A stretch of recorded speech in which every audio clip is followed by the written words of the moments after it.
Assalamualaikum warahmatullahi wabarakatuh. Selamat sore Sobat Orbit, teman-teman semua. Hari ini kita kedatangan narasumber, tapi nanti kita kenalannya habis ini gitu. Saya kenalan dulu ya. Nama saya Rizky Febriani Putri. Saya hari ini akan hosting podcast Orbits, obrolan berita ID cabang Jakarta Pusat gitu. Jadi obrolan singkat, padat, tapi daging semua isinya. Nanti ada ilmunya banyak banget gitu ya. Oke, nah baru kita kenalan nih. Ini sore hari ini kita kedatangan narasumber kita, Dr. Muhammad Alkaf, spesialis penyakit dalam. Beliau juga wakil ketua ID cabang Jakarta Pusat. Halo Dr. Alkaf, gimana kabarnya dok? Halo Dr. Rizky, alhamdulillah. Sehat Dr. Rizky? Alhamdulillah, lo kebalik. Jadi saya yang ditanya balik. Oke, gini. Jadi sore hari ini kita akan ngebahas tentang asam lambung. Benar nggak sih asam lambung itu bisa menyebabkan kematian sama sesak napas? Nah, jadi kita harus kenali penyakit asam lambung itu ya. Oke, pertama asam lambung itu apa sih dok? Ya, terima kasih Dr. Rizky dan teman-teman semua. Jadi biasanya kita kenal sebagai penyakit asam lambung ya, bahasa ilmiahnya sedikit ilmiah ya.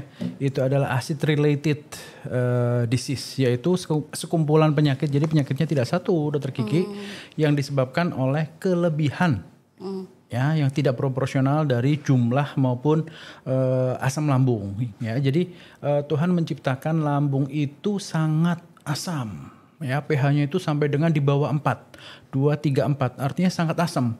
Tujuannya apa? Tujuannya proteksi. Nomor 1, proteksi untuk mematikan kuman-kuman mikroorganisme yang berbahaya. Jadi begitu makanan, tentu makanan kan mungkin hygiene tapi tidak suci hama atau tidak steril gitu ya.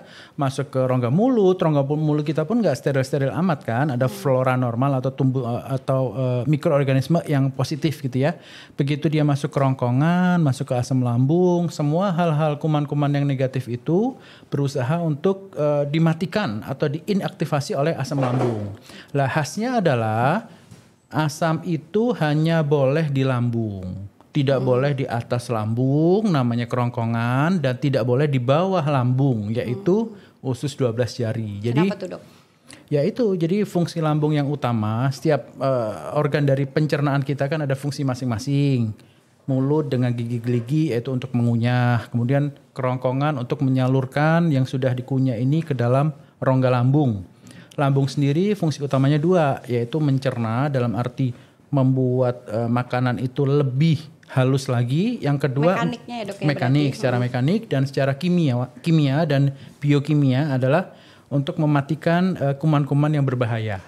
Tentu masih ada kuman-kuman sedikit kuman yang tidak mati, tidak inaktif oleh asam lambung lah, itu yang seringkali kita kelewatan, contohnya kuman TBC gitu ya. Tapi secara umum kuman-kuman lain yang berbahaya akan dinetralisir atau inaktivasi di lambung. Nah, khasnya itu, jadi asam lambung ini hanya boleh di dalam lambung saja, tidak boleh naik ke atas, tidak boleh berlebihan turun ke bawah. Berarti aslinya dia baik kan dok sebenarnya? Aslinya baik ya. Fungsinya betul. Bagus gitu buat tubuh kita. Ya. Nah kapan dia jadi penyakit dok? Tentu saja jadi penyakit kalau 2 hal. 1 berlebihan, yang kedua tidak pada tempatnya, yaitu lokasinya tidak lagi di lambung, naik ke atas menjadi reflux ya, atau naik ke kerongkongan, atau turun ke bawah gitu. Jadi itu nanti kita akan jelaskan di skema-skema berikutnya ya. Jadi yang normal atau fisiologis, asam itu bermanfaat untuk menetralisir inaktivasi kuman-kuman, dan tapi tidak boleh berlebihan dan tidak boleh berpindah tempat, naik ke atas maupun naik ataupun turun ke bawah. Gitu, karena asam itu sendiri akan mengganggu fungsi dari sel-sel saluran kerongkongan yang di atas dan saluran yang setelah lambung, yaitu duodenum. Berarti kalau lambung sendiri kan dia berarti aman dari efek kerasnya si asam lambung ini. Betul, ya dok ya. Bila tidak berlebihan. Kalau nggak berlebihan. Betul. Ya, betul. Nah, jadi berarti penyakit asam lambung ini kan luas banget ya dok ya. Apa aja sih dok ininya? Penyakit-penyakit apa aja yang termasuk gangguan dari asam lambung ini? Terima kasih Dr. Rizky. Jadi penyakitnya luas ya, baik yang hanya berupa kumpulan gejala atau kita bilang sindrom, yaitu kumpulan gejala yang dirasakan, baik itu dari yang ringan, nyeri ulu hati, nyeri perut, atau perut begah, atau yang lebih berat adalah mual sampai dengan muntah, sampai dengan perdarahan. Itu spektrum yang sangat luas, sampai dengan adanya luka di lambung maupun di saluran sebelum lambung dan setelah lambung, yaitu yang kita sebut sebagai tuka atau ulcer atau ulkus. Bahasa kerennya ya dok. Gitu. Tapi tukak juga keren sih, kan nggak awam ya. Ya tukak Bahasa ya. tukak Atau lambung luka gitu. luka lambung gitu. Intinya ada luka di situ. Ya. Oke, terus jadi gejalanya itu sama semua dok, tapi penyakit itu? Ya gejalanya Tiga. tergantung dari kelainan yang ada. Jadi tempatnya, kemudian bentuk kelainannya. Kalau misalnya dia gejalanya adalah berlebihan sampai dengan keluar atau spill naik ke atas, ya tentu saja dirasakan sebagai nyeri dada, nyeri ulu hati yang seringkali disalah artikan atau misdiagnosis gitu ya. Salah artikan sebagai serangan jantung atau nyeri dada serangan jantung, dan itu memang sulit dibedakan kecuali dengan pemeriksaan tertentu. Begitupun keluhan yang lain. Jadi keluhannya juga beragam, dari kembung, nyeri ulu hati sampai dengan rasa terbakar seperti nyeri dada, ataupun sampai dengan yang berat adalah perdarahan. Jadi tergantung juga kelainan yang ada di dalam rongga lambung itu dan keluhan yang dialami oleh pasien.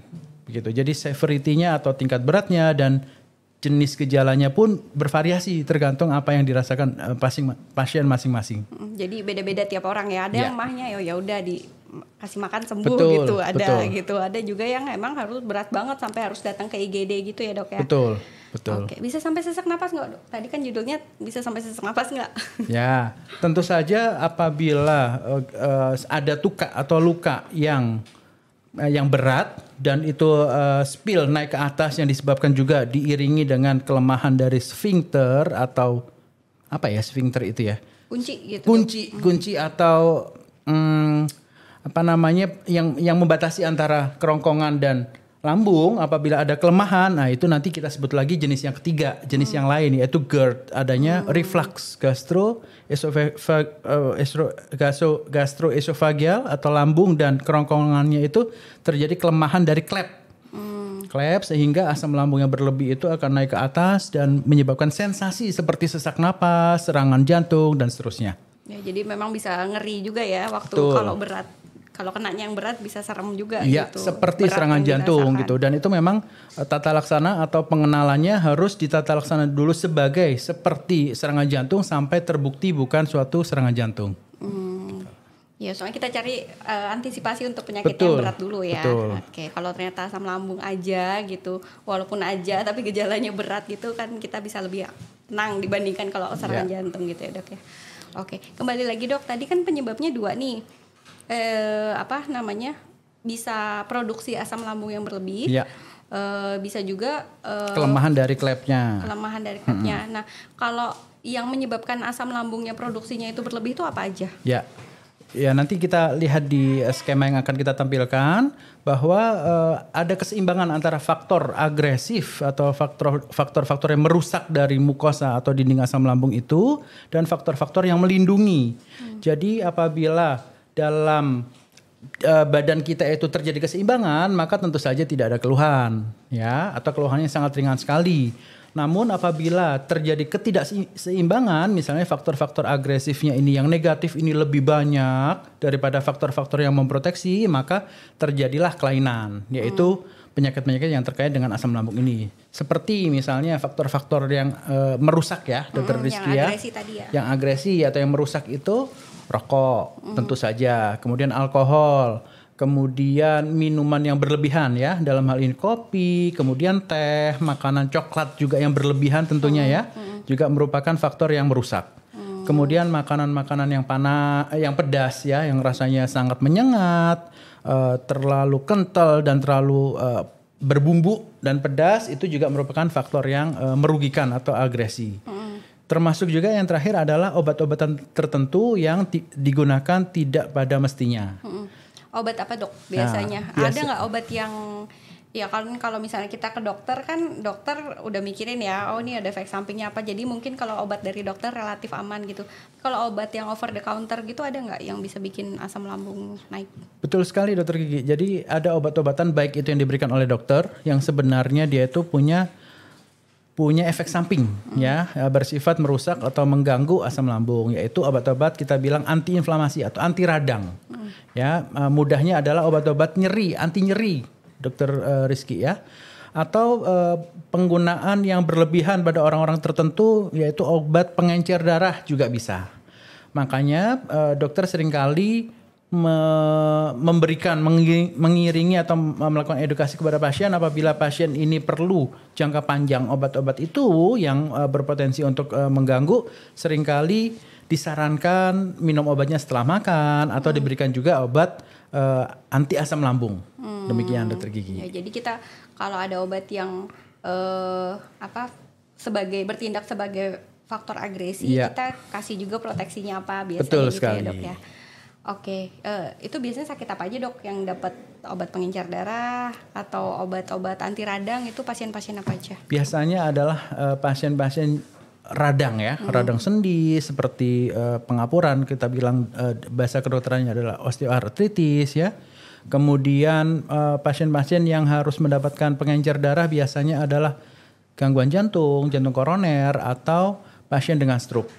Jadi pasien-pasien yang mendapatkan pengencer darah atau mendapatkan obat anti radang atau anti nyeri itu berpotensi untuk ada gangguan MAH atau asam lambung ini di kemudian hari. Apabila tidak diawasi ya atau tidak diiringi dengan obat-obatan tertentu yang sifatnya melindungi asam lambung. Berarti obat-obatan itu kan harus dengan resep dokter ya, karena kalau dokter kan pasti mantau. Kalau misalnya obat-obat warung nih Dok, atau misalnya tadi kan radang lutut, sendi lutut gitu kan banyak tuh kalau orang-orang tua gitu. Kalau jamu-jamuan gitu ngaruh nggak Dok? Nah, betul sekali. Tentu saja jamu-jamu yang jamu atau herbal atau tradisional yang digunakan tanpa yang berlebihan ya, tentu saja juga memiliki efek untuk merusak mukosa atau dinding lambung itu sendiri. Jadi bukan berarti tidak boleh sama sekali ya. Jadi kita harus aware bahwa ada obat-obatan di warung ataupun herbal jamu yang boleh-boleh saja diminum atau digunakan secara terbatas gitu ya, tapi tidak untuk jangka panjang. Demikian Dr. G. Kalau yang tadi Dok yang asap rokok itu, yang merokok, apakah efek buruk rokok terhadap lambung itu hanya kepada perokok aktifnya saja atau perokok pasifnya yang bisa kena juga gitu? Bisa dua-duanya, baik itu perokok aktif maupun second hand ya. Second hand itu perokok pasif yang merasakan asapnya atau malah justru third hand gitu ya, yang nggak langsung terkena asapnya tapi juga kena racun rokok yang menempel di bajunya gitu misalnya ya. Ada satu lagi Dr. Kiki, yaitu kuman khusus yang juga merusak atau mengganggu asam dinding lambung ini dan dapat potensi menjadi kanker, yaitu kuman namanya Helicobacter pylori. Itu juga seringkali ditemukan pada pasien-pasien yang ada gangguan lambung dan ketika dilakukan pemeriksaan lebih lanjut yaitu endoskopi, biopsi ditemukan memang kuman jenis itu. Lah ini perlu pengobatan khusus untuk menghilangkan kuman itu karena kuman ini merupakan kuman penyebab jangka panjangnya ya adalah lesi prakanker yang dapat menyebabkan kanker atau tumor di lambung. Oke, pengobatannya kalau misalnya sakit lambung gini Dok, sakit asam lambung ini, pengobatannya biasanya berapa lama Dok? Ya tentu saja kita tidak semata-mata minum obat ya Dr. Kiki ya. Jadi seperti yang sudah ada di tabel tadi bahwa faktor-faktor yang merusaknya juga harus dikontrol, yaitu dengan pola makan yang benar, kemudian bagaimana pola makan yang benar itu ya tentu saja jamnya tepat, kemudian jenisnya tepat, jumlahnya tidak berlebihan gitu ya. Jadi dengan pengaturan pola makan, kemudian menghindari faktor-faktor yang mengganggu, kopi, rokok, alkohol, teh bahkan ya, itu perlu inline dengan pengobatan. Gitu Dokter Kiki. Jadi rata-rata sih apabila tidak ada komplikasi lanjutan, rata-rata 2 bulan atau 3 bulan bisa membaik gitu. Tapi pada kasus-kasus tertentu di mana kelainannya itu terlalu berat ya mungkin lebih panjang dari itu pengobatannya. Oke, tadi kan dokter nyebutin kalau misalnya bisa disebabkan oleh asam lambungnya yang memang meningkat. Terus ada juga ternyata faktor lain tadi, ada kuman Helicobacter itu. Betul. Nah, ketahuannya kan dari endoskopi. Betul. Kapan kita harus datang untuk periksa endoskopi itu, Dok? Ya, berarti kita harus tahu ya, istilahnya adalah indikasi atau kapan gejala apa saja yang perlu dilakukan pemeriksaan lanjutan, yaitu endoskopi. Jadi endoskopi saluran cerna atas atau kita bilang EGD ya, itu endoskopi saluran cerna bagian atas. Ini dilakukan apabila ada beberapa hal ciri-cirinya, yaitu yang pertama adalah perdarahan, baik itu muntah disertai dengan darah merah atau kehitaman, kemudian buang air besar yang berwarna merah ya, karena darah kita yang berwarna merah itu akan berubah apabila dalam kondisi asam, berubah warnanya menjadi kehitaman gitu ya, dan dicirikan dengan buang air besar yang berwarna hitam. Itu dia ya, muntah darah, kemudian BAB yang berwarna hitam, atau mungkin penurunan berat badan yang tidak diinginkan ya. Jadi bukan dalam kondisi diet, tidak direncanakan ya, tapi tiba-tiba turun berat badannya. Kemudian nyeri yang tidak hilang dengan obat-obatan standar. Yaitu itu diantaranya adalah ciri-ciri yang memerlukan pemeriksaan lanjutan endoskopi saluran cerna ini, Dr. Gigi. Dok, kalau komplikasinya kan tadi kan berarti bisa jadi kalau kena Helicobacter bisa jadi lesi prakanker gitu. Terus kemudian tadi yang bisa sampai menyebabkan kematian kalau ada perdarahan itu tadi ya, Dok ya. Betul. Berarti kalau cuma sakit asam lambung biasa aja yang tanpa perdarahan lebih aman ya, Dok ya. Maksudnya nggak akan sampai meninggal dunia gitu ya. kan. Jangan-jangan sakit jantung itu, Dok. Ya. Memang makanya ada beberapa hal apabila tidak membaik dengan pengobatan standar ya perlu dilakukan lanjutan. Mengapa? Karena dikhawatirkan terjadi gangguan yang lebih berat, yaitu sampai dengan perdarahan di mukosa atau di dinding lambung itu sendiri, sampai dengan lubang atau perforasi yang mana itu tidak boleh, Dr. Kiki ya. Jadi lambung kita ini, saluran cerna pada umumnya dan lambung itu harus intak. Intak itu tidak boleh ada lubang, tidak boleh ada celah gitu ya. Apabila dia bolong atau berlubang, tentu saja makanan atau isi dari lambung itu akan keluar dan itu berbahaya. Dan itu harus dilakukan apabila itu terjadi ya, ada lubang, perforasi atau ada keluarnya isi lambung ke rongga perut ya, itu harus dilakukan operasi. Gitu. Jadi itu adalah komplikasi beratnya, tahap lanjutnya dari penyakit gangguan asam lambung yang terkait dengan ini ya. Gitu. Oke. Jadi ya, Dok ya, kalau bisa saya simpulkan berarti kan penyakit asam lambung ini penyakit yang luas, meliputi berbagai macam penyebab dan gejalanya juga jadi macam-macam, komplikasinya juga bisa berat, tapi rata-rata sih sebenarnya nggak sampai seberat itu ya, Dok ya sebenarnya. Nah, dan juga tadi ya yang ditekankan oleh Dr. Alkaf kalau pengobatannya tidak bisa hanya dengan obat-obatan aja gitu. Harus diimbangi dengan gaya hidup yang baik ya, Dok ya. Satu lagi, Dok, pertanyaan, kalau stres ngaruh nggak, Dok? Ya tentu saja, stres ya. Manusia itu kan ada pikiran, ada badan ya. Apabila pikirannya terganggu, pasti badannya sedikit banyak akan terganggu. Jadi tentu bagaimana cara kita mencegah penyakit yang terkait dengan asam lambung ini adalah menghindari faktor-faktor pencetus ya, seperti makanan, pola makan, terlalu pedas, kopi, teh, dan seterusnya ya, yang berlebihan, dan tentu saja pola makan dan pola tidur kita yang sehat, yang normal. Ya. Gitu, Dr. Kiki. Ya, jadi harus ada manajemen stres yang bagus juga ya, Dok ya. Oke, kayaknya udah banyak banget nih, Dok, ilmunya. Makasih banyak. Sesuai janji tadi, semua isinya daging, ilmu semua gitu. Jadi nanti kalau ada pertanyaan ya boleh disampaikan, datang sendiri ke Dr. Alkaf ya. Saya tutup dulu untuk acara kita hari ini. Nantikan di episode Orbits berikutnya. Wassalamualaikum warahmatullahi wabarakatuh. Selamat sore. Makasih, Dr. Alkaf. Makasih, Dr. Kiki.